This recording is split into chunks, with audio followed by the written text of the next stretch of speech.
In 1580, John Dee, advisor to Queen Elizabeth, claimed the island of Frisland for the English crown. The island would be a splendid addition for the crown in the Atlantic. But there is just one problem. Frisland doesn't exist.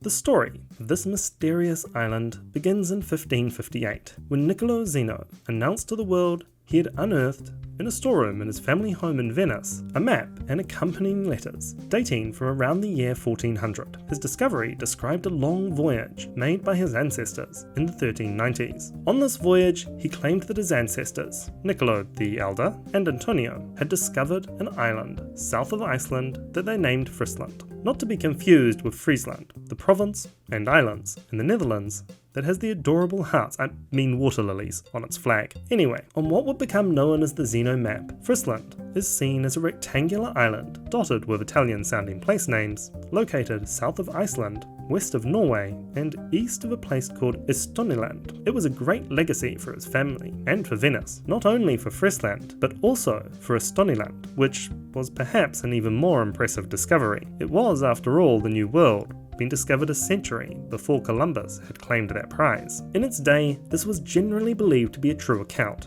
and another version of the map was published by a fellow Venetian a few years later.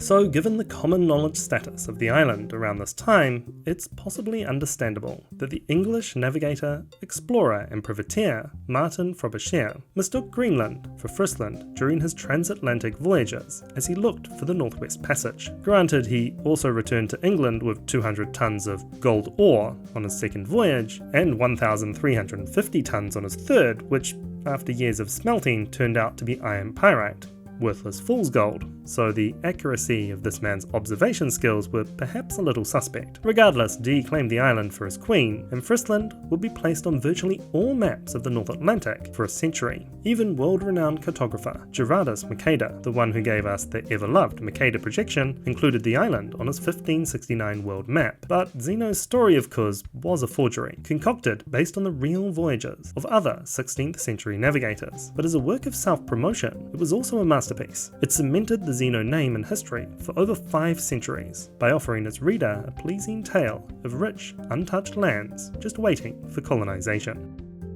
This video was made possible with the support of great people on Patreon who got to see this video early. The theme tune is by Richard Jones, and whether by sharing, subscribing, or just watching, thanks to everyone who supports the channel.